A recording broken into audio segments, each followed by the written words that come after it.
Today on Locked On Canadiens, we're going to recap that Vancouver Canucks game, talk about how this was the perfect tank, and we're going to talk about whether or not Artturi Lehkonen should be traded and who else was good in this otherwise largely abysmal game. You're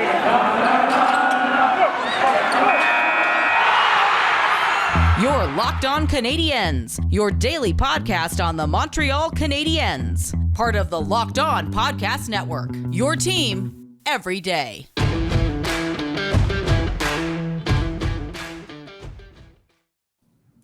Hi there, everyone, and welcome to episode 569. Nice. I forgot there was a pause for this. I'm out of practice this week already. That's a good sign. I've been missing Well, for this two is the shows. fifth time we do this. Episode 569. Nice. Of Locked On Canadiens. My name is Laura Sab, also known as the Active Stick, and today my co-host is back joining me after being sidelined by COVID, insisting on working. We did kind of bully him into getting rest for a couple of games, so I want to thank once again Ian Boisvert and Dylan Waugh for sitting in for Scott. Check out their podcasts. Awesome. Check out those episodes that they guested on. They did a really great job filling in for you, Scott, but I have to say I'm happy to see you because it means that you are on your way to getting better. And unfortunately, you have to stay up pretty late for a Habs loss. But what we're going to do today is, because it's a pajama party, I've done my skincare and everything. I'm literally ready to jump into bed immediately as soon as we're done recording this episode and posting it. We want to talk about some positive signs. I think the Canadiens had a long stretch of really bad games and really negative things and lots of players to harp on and all kinds of stuff. And we don't want to do that anymore. That game was not good. Let's just get that out of the way. The Canucks dominated in pretty much every metric. If you look at the underlying stats, if you look at the regular stats, whatever, if you looked at what they were doing on the ice, the Canucks dominated that game. The Canadiens seem to not be prepared for how good the Canucks were going to be. I personally feel like it was one of those things where they just underestimated the Canucks. And obviously with Bruce Boudreau, they've done a huge job at improving. But I do think that the Canadiens, they shot themselves in the foot, right? Like, their special teams weren't good. They weren't defending adequately against Elias Pettersson. There were a lot of things about that game where the Canadiens could have done better. They didn't seem prepared. I don't know, people keep talking about the time zone, all of that stuff. But let's talk about something that I think personally we can kind of focus on, because it's been in the conversation since Martin St. Louis has been the coach of this team, are the Canadiens ruining the tank? No, they aren't, Scott. No, and like you said, this game was not great. And we'll talk about who was actually at least halfway decent in this, but the game was it looked a little bit like a Dominique Ducharme game in that they weren't prepared for the pressure of the Canucks. Thomas Durant's pointed out is that the Canucks forecheck had the Canadiens absolutely baffled. And I think at the end of the Western swing here, guys are tired. Guys, they're missing legs. They don't have a ton of extra bodies. I know they're getting guys back, but a lot of them are still non-contact, not ready to play. And sometimes you just have a stinker. It happens. They've won 7 out of their last 9 games, and they're still in last and still playing enjoyable hockey. If out of every 10 games Martin St. Louis coaches, we get one like this, I really can't be too bothered by that, especially in a season like this. They're putting together, I don't want to call it the perfect tank, but the hockey's watchable. The young guys are playing well and playing a lot. You're getting depth help, and your trade pieces are looking good. And you're winning games, and you're still in last.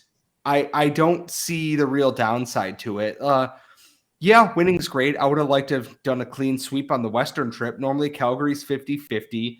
They lay an egg in Edmonton, and then they, come dominate. Yeah, and they didn't. But it's not the end of the world. They lost to a Canucks team who's fighting for a playoff spot and has a very good head coach that I was shocked was still available at this point. So it sucks that they lost, but at the same time, it is what it is. The last time they lost, and they lost an embarrassing game to the Jets, they bounced back quite well. So maybe we'll see that against the Kraken next. Right. And that's on Saturday night, and I just want to do another self-plug. I'm going to be on Game Over Montreal after that game as well, with Andrew Berkshire. So that's going to be really, really fun. So that's Saturday. So the Canadiens are also playing on Sunday. So it's going to be a back-to-back on the weekend. We'll obviously be covering that. But in the meantime, there's a couple of other things that I want to talk about when we're talking about the Canucks game overall. One, the mistakes that they made were identifiable mistakes. That was the thing. That was a game where you could look at things that they were doing and say, like, clearly on video, like in hindsight, you can look at that and be like, okay, don't do that again. For example, there was this one point where Jeff Petrie went for the rush. Instead, he got burned. He had a great game, and then he made one mistake that was glaring, because I believe that ended up being the game-winning goal, if I'm not mistaken. Actually, no, that was the Ben Sherratt penalty goal. Either way, so there were identifiable mistakes that the Canadiens made that you can look back on and talk about and say, okay, they need to be better at this thing. They need to make the better choice in this position. There was a Ryan Poehling one as well, where he wasn't paying enough attention to his man, and the Canadiens got burned on that. So, there are things that you can look at with this game and say, okay, like these are aspects, these are concepts, to use the Martin St. Louis word. These are concepts that Canadiens need to improve upon. One thing that I'm still concerned with is both of the special teams. I think that there's definitely a lot of room for improvement on that, but you also kind of have to look at the fact that the personnel might be completely different 2 weeks from now, right? Like the trade deadline is next Monday. So we talk about this, and next Monday, it's about like 10 days from now, but in 10 days the Canadiens can look completely different. So the personnel that you'll have for that power play or that penalty kill might be completely different. So I'm not super concerned about the fact that it's bad now.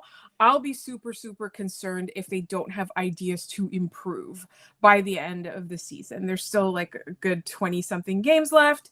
You want to see a positive trend in that direction, because you are seeing positive trends in other aspects of the Canadiens game. So there's a couple of things there where I do think it's a learning experience. So all in all, yes, Vancouver dominated. The Canadiens were not good against Vancouver, but your mistakes are identifiable and you can improve on them. And it's a tank scenario, and that's the thing. Like, no team has a perfect 9-game record, like a perfect record in 9 games. Or, I mean, you generally don't see like a 9-game winning streak with perfect play, all of that, right? Like the probability is that you're going to lose some in every 9 or 10 game stretch. I'm not too worried.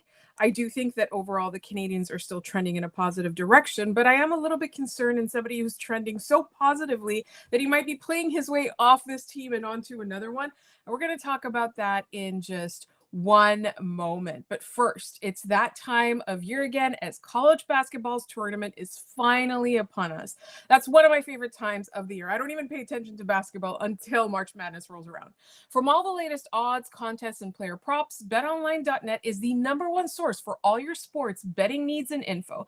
BetOnline remains the best spot for all your sports scores, podcasts, and news this season.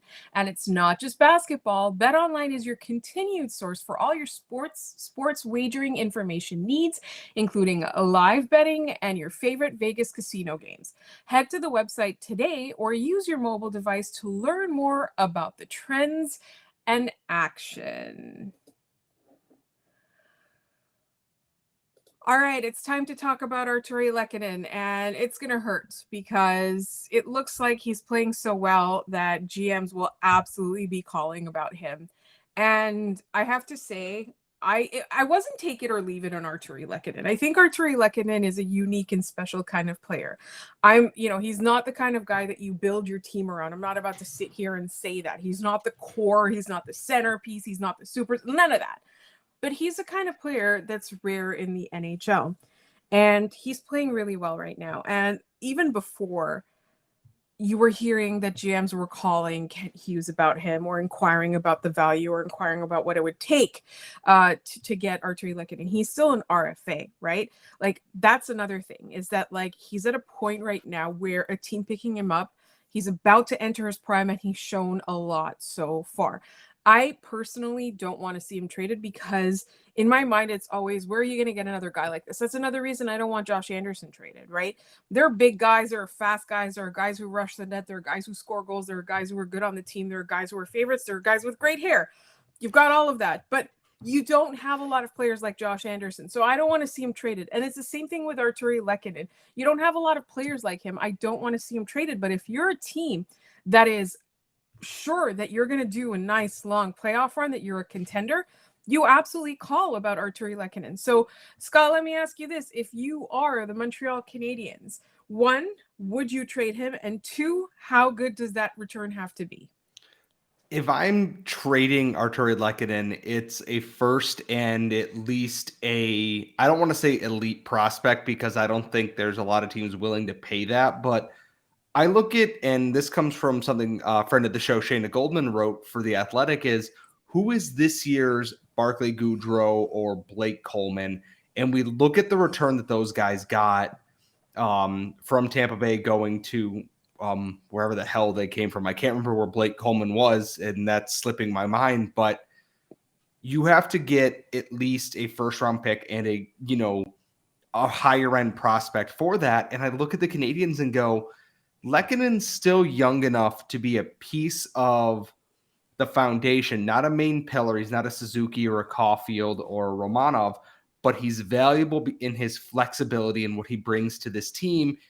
And he's still young enough that if they do this rebuild properly, he's still one of the veteran leaders on this team. And for that, I don't want to trade him. But if someone calls saying we have a first and we have, let's say, Vitaly Kravtsov or a Philip Hedl or someone else that we might be willing to part with, if you're Kent Hughes or Jeff Gorton, you look at that and you go, okay, it's going to add a little bit of time to this rebuild, but these are valuable pieces. And I think a lot of it depends. Is it going to be tangible assets? Like these are the players you're getting right now, or is this going to be first round picks and, the mystery box, as we like to call it? And I lean more towards wanting tangible assets. I know what these players are. I know what they're going to turn into, and then picks on top of that. But I don't want to trade him, but his value is literally never going to be higher than it is right now. He has, I believe, 6 points in his last 4 games since February 1st. I believe or the end of February, whatever it was. I saw from Hockey 360 is he's scoring on the same pace as Mitch Marner, just below Austin Matthews. Like Artturi Lehkonen is one of the hottest goal scorers in the NHL right now. And that's wild to me.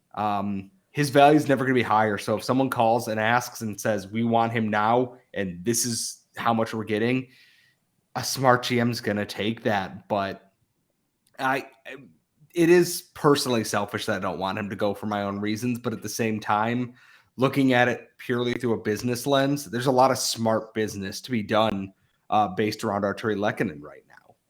I agree. And personally for me, like if I'm the Canadiens, I'm not out there actively shopping him. I'm not saying he's available or anything. In fact, I'm saying he's not available.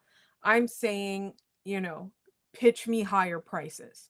Pitch me more. Like you want to get into a bidding war. He's the kind of player that you want to get into a bidding war over because, like you said, it's like a Barclay Goodrow situation. It's a situation where you've got a team that knows that they can make noise. It's not just like a team that's like poised to make the first round or like hope they'll get into the second round. It's a team that is assuming, we're going to make it at least past the second, possibly third. We might even go to a final. And we get into a final, Artturi Lehkonen can help, as we saw in the previous season. He's literally scored the big Stanley Cup final clinching goal.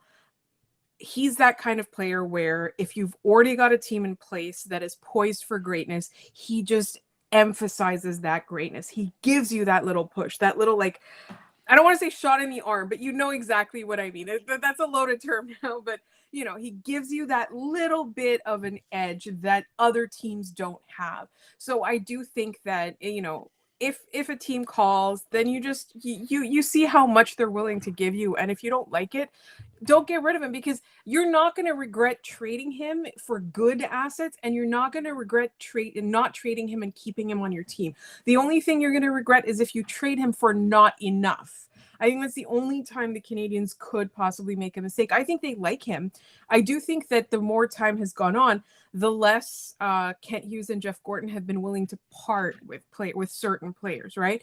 And so for me, I think personally, I don't want to trade him selfishly, but it's like you said, for a business decision, you could get a lot for him. You could get into a bidding war. You could like really jack up the price. And one of the things that I do want to mention about him as well, before we go into our next segment where we talk about more positives about this game, is that throughout the season, we haven't really praised him all that much. But even when the team was not good, Artturi Lehkonen was putting in an effort and acting like he cared. And a lot of players lost interest in hockey. They lost their motivation to be good for lots of reasons, right? Like, and for lots of reasons that are potentially valid, right? Like maybe that short off season really hurt them. You know, the lack of leadership in the room, maybe that hurt them. Maybe the coaching, they weren't happy with it, so that hurt them. You never know, right? Like, so I'm sure there's tangible reasons that a lot of players weren't doing well, but Artturi Lehkonen was still determined to bring it. And that's something that I just want to praise him for. But in the meantime, there's a lot of other players that we can praise from tonight, as well as the last couple of games. And we're going to do that in just one moment, because we want to end on a positive note. And so before we get into it, just want to remind everybody that tomorrow is our mailbag episode. So please send us your mailbag questions. You are free to send us mailbag questions on email. You can email us at lockedoncanadiens@gmail.com. You can also send them to us by replying to us on Twitter at @LO_Canadiens. You can also leave questions in the YouTube comments. But if you're a jerk in the YouTube comments, we're just going to hide the comments and make you go away. So there's been a few comments lately where it's like, we might turn the comments off. So just, if you're going to leave a question, we're happy to discuss. If you have topic ideas or guest ideas, please shoot them at us. But don't be a jerk, because we don't respond well to that. All right, Scott, you know who's not a jerk? Or I don't know. I actually don't know if he's not a jerk or not, but he's definitely been playing well, is Brett Kulak. Yeah, so I've said it so many times on this show and in other places when I've talked to people, is that Brett Kulak feels like a name that's going to be a sneaky good pickup for somebody at the deadline. Somebody unexpected, because I can't imagine the asking price for him is all that high. He's a mid pairing to bottom pairing defender, but he's very good at what he does. And when he's at his best, you don't notice that he's on the ice. He just makes the smart, simple play, pucks away from the net, and it's going the other way. And that's where he thrives. He is the most, I don't want to call him invisible, because that feels like it's punching It's like a down. Disservice, right? Yes, that's the word I was looking for. It's a disservice to what he is, but the style of defenseman that he is that's a good thing. You don't notice him, and when you don't notice him, good things are happening. And someone's going to only give up like a third or a fourth and like some guy trapped in the AHL or something. And they're going to get Brett Kulak, who is a very good, very serviceable defenseman who has playoff experience. He's been a part of this Canadiens team for a while now, and he's always kind of been the unheralded guy. I think he's going to draw a lot of attention, but we're not going to hear about it, because we're going to see the Josh Manson, the rumors about PK Subban maybe terminating his contract. Like, everything's going to overshadow Brett Kulak, which is just what his entire career has been in Montreal.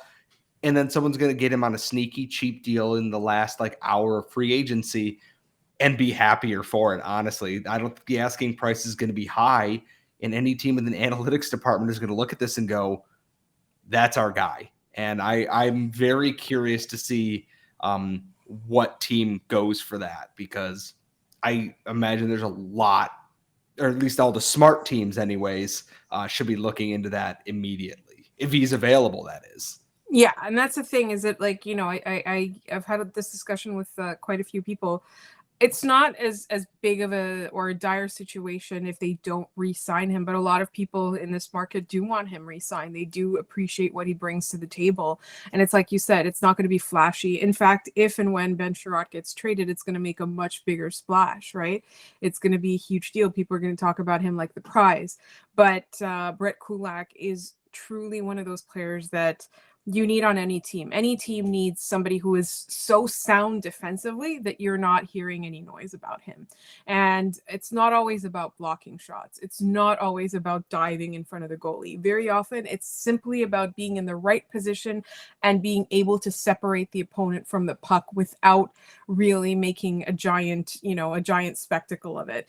And there's room for all kinds of players on the ice. There's players that will force you off the puck, and then there's players that'll quietly take it from you. There's players that'll quietly start the offensive rush as well. And he's one of those guys that, the Canadiens can sometimes be a mess in the neutral zone, but he's always good in it. And that's something that, you can't discount that. And if you want to be a complete team, you need people like Brett Kulak. Somebody else who was good, obviously, was Jake Evans. He had a really good game. He doesn't seem to have lost a step, even though he has been out with injury and we're concerned about his concussion status. But he had a really strong game tonight. I thought, he and Artturi Lehkonen really, really brought it. I also do think that Ryan Poehling, even though he made a glaring mistake, the rest of the time he had good positioning on the ice. I don't know if I'm just imagining that, but other than that mistake that literally led to a goal, his positioning on the ice is where you want it to be. I think overall playing smart hockey involves a lot of the time being in the right place at the right time. And you saw that mistake that he made. It was because he didn't do that. And that's something that Marty's going to talk to him about after. My other thought is too, out of this game, because I do agree with that. I thought Evans and Poehling looked good. Ryan Poehling is a lot like Kulak in that he does a lot of the little things and they don't always show up on the score sheet, which is unfortunate given his status as a first-round pick for the Canadiens and obviously that 4-goal debut game and this and that. His career trajectory is a very weird one, and I'm very interested to see what this offseason holds for him because I think there's another level for him, but he's not quite there yet, if that makes sense. But to go into this game here, I thought Samuel Montembeault was phenomenal. Yes. I know he gave up 4 goals, but without him playing in net as well as he did, this could have been a blowout game. He was phenomenal.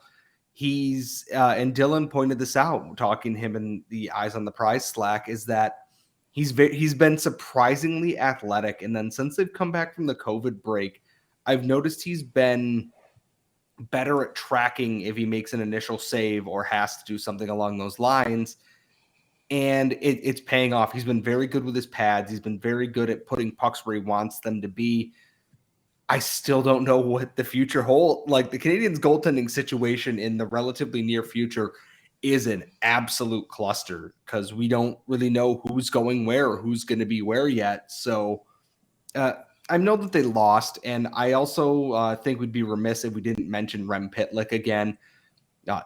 We talk about how good Caulfield and Suzuki and Anderson and all these guys have looked. Rem Pitlick, since he's joined the Canadiens, has only just put up points at a very astonishing pace. He's actually pretty decently in the mix in terms of Calder scoring right now for rookies, which still weirds me out. But Rem Pitlick is the ideal bottom 6, utility tool. Like we talk about Artturi Lehkonen in that spot. If Lehkonen goes, the replacement's there in Rem Pitlick, at least in the near future. And I know that, one of the other waiver wire pickups, Kale Clegg, hasn't worked out as well, but Rem Pitlick's been phenomenal. His goal off a great feed from Cole Caulfield was a good one tonight. I'm all aboard keeping Rem Pitlick here through this season and not just as we needed bodies and he was on waivers kind of thing here. I thought he was at the very least effective in what he did again tonight, even if the natural stat trick charts say everyone was terrible. But it doesn't say everyone was terrible. It said overall as a team, we were terrible. I'm not going to look at it. I don't hate myself that much tonight, so no. I'm not going to do that. Absolutely do not. But yes, I was mostly saving Montembeault for last because we wanted to spend a little bit of time talking about how good he was. There are some really, really great highlight reel saves that he made that unfortunately, it was one of those nights, and he's had nights like this before this season where I look at the way that he played and then I think, what a shame that he's not going to get the W for this game, right? So that was an unfortunate thing, but he did play really well, so he does deserve that praise. And the fact is, he seems to be finding his game more and more per day, right? And I think for me, the most encouraging thing was after that abysmal game he had against Winnipeg, he just bounced back. He bounced back, and he's still playing well, and he's still making smart decisions. So I really, really like that.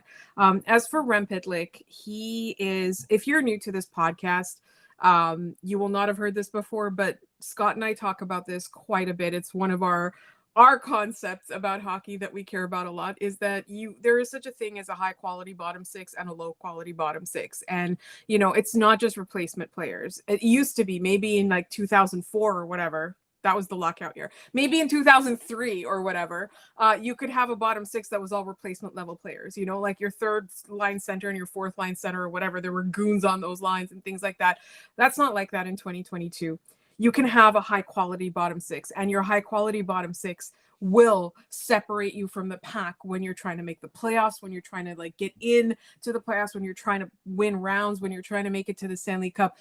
Having a high quality bottom six is so, so important in today's NHL. And I think that Rempitlik is the perfect epitome of it, the embodiment of it. And I just want to shout out Anne from Locked On Predators, because she has loved Rempitlik and seen his promise for such a long time, and he's doing really well. And I did notice that she pointed it out earlier. I think it was today or yesterday, but yeah, he's putting up a lot of good numbers, but he seems to be a smart player. I think if you build a team with smart players, you won't go wrong. And speaking of smart players, please check out yesterday's episode with Dylan Waugh. He talked about what smart NHL play is, and it was a really fascinating conversation. And we can't wait to have Dylan Waugh back. And obviously, Ian Boisvert, if you've listened to this podcast at all, he's quite the regular on our show now. So once again, thank you to them, and thank you to Scott for pulling himself together and dragging himself to do the podcast tonight. I know you were going a little bit crazy with COVID and no work to do. So I'm glad that you're feeling well enough to do this show. And I am very, very happy to see you back. It is nice to be back. I wish we could have talked about a win at least coming back, but you know what?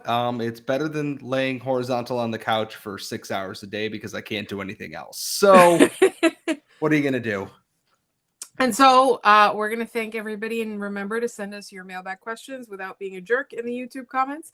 And you can find us on Twitter at LO_Canadiens. Our email is lockedoncanadiens@gmail.com. You'll find Scott on Twitter at Scott Matla. You'll find me at The Active Stick. You can subscribe to this podcast wherever you get your podcast, or on YouTube, or both, if you like us that much. And if you liked this podcast, please check out Locked On Fantasy Hockey because they are absolutely awesome.